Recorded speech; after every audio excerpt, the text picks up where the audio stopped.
disappointed. Ole Gunnar Solskjaer and his Manchester United team are heading home from Germany. Sevilla have won their 6th Europa League semi-final. They're heading to Cologne, or they're staying in Cologne for Friday's final. The Spaniards will face the winner of Inter Milan and Shakhtar. That game taking place tomorrow night in Dusseldorf. And United have lost a 3rd cup semi-final this season, the first time that's ever happened to an English side. If you don't defend and you don't take your chances, you're not going to win too many football matches. Is that the simple breakdown of this match tonight, Keith? In a nutshell, I suppose it's pretty accurately summed up, Tommy. Yeah, I think defensively we would have had concerns about Manchester United anyway. They still remain, and that's not just the back four and certain components of that. It's the team as a whole.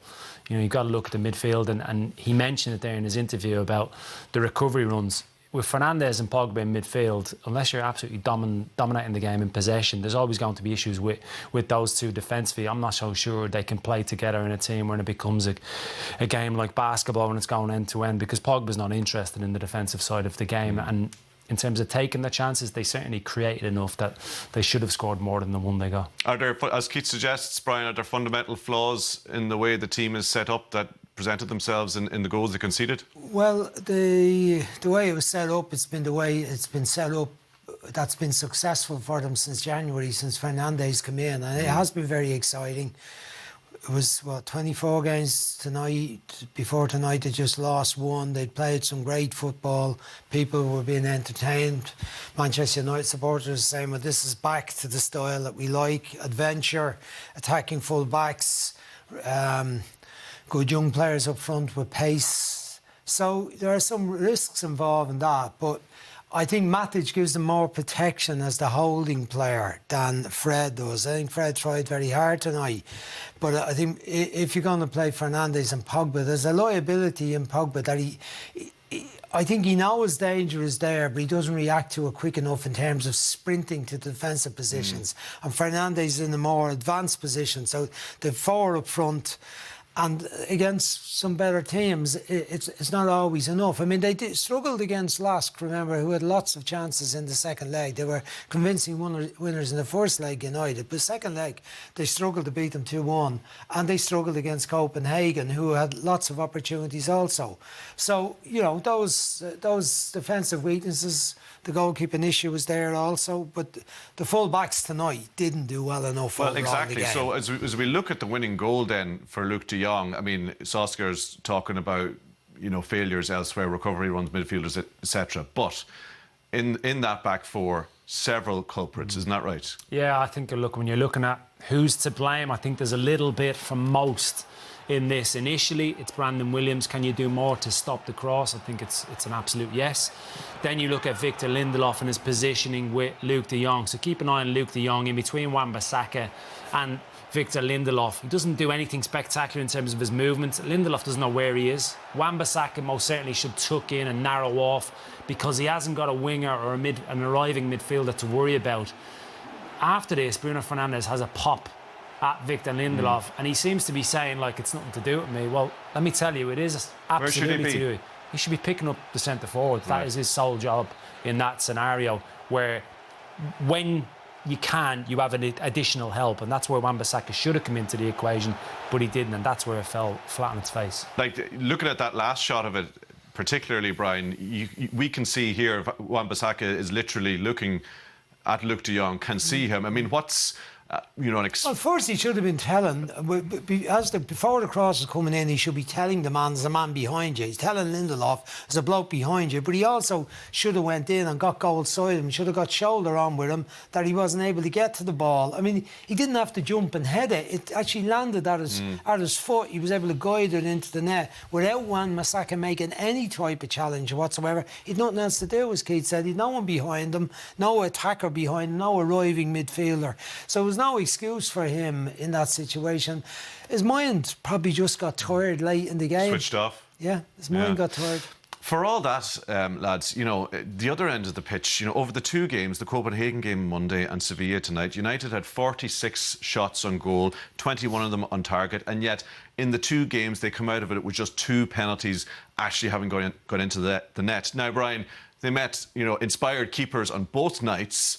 But is that not a problem? You know, for all that they've had, the front three have been brilliant and they've been great to watch. Surely they should be more ruthless on nights like this, big nights like this. Look, it's a problem, but you're not going to solve it. There's very few strikers in the world that Manchester United or anyone else can buy who are going to guarantee you more goals than these three have managed this year. They've got 62 goals between them. The three young strikers, Keith made reference to their age before the match today, 24, 22 and 18. You know, you're not going to, you might, like, who do you sign? They had Lukaku, who could guarantee them 22 goals, 25 goals a year, but they didn't like him. He didn't suit Manchester United style, according to Manchester United people. And they have these three.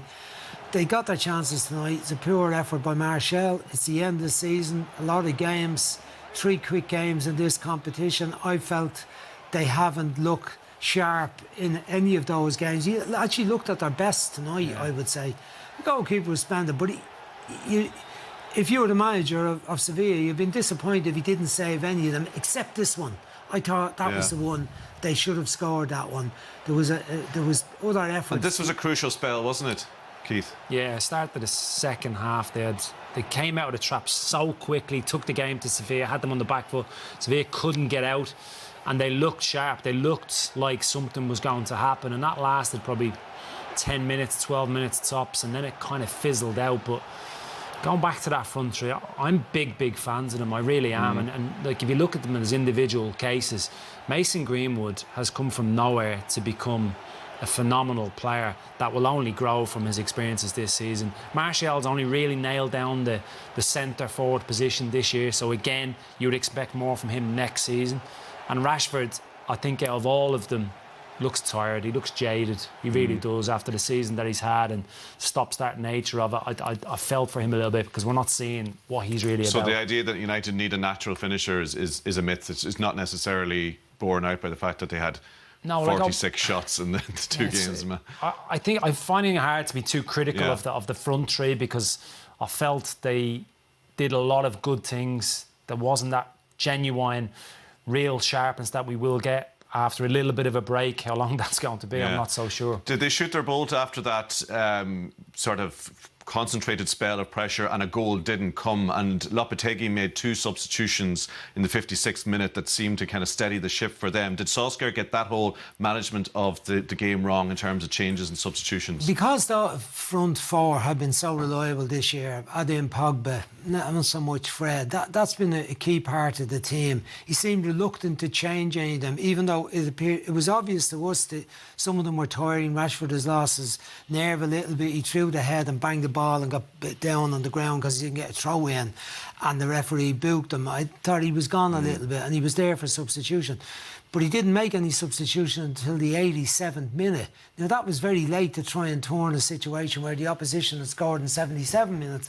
and it didn't do anything in the next 10 minutes after that. I thought he should have used the substitutes and made them earlier, even if he felt maybe they don't have the quality on the bench. Well, you look at it, Daniel James was a very exciting player at the start of this season. He was nearly their go-to man early in the season. We expect him to be a fringe player when he came to Swansea. Instead of that, he scored 3 goals early, and he was always in the team until Fernandes came. So he's a good player. Igalo had scored a few goals for them. Mata turned the match in Copenhagen. He got Lingard on the bench, who hasn't been playing well. Pereira. But it needed freshness. Who that person was, the precision of who the person was doesn't matter as much as freshness required. They brought on 3 front players, took off the 3 front players, and they got a return from it. Rejuvenated, yeah.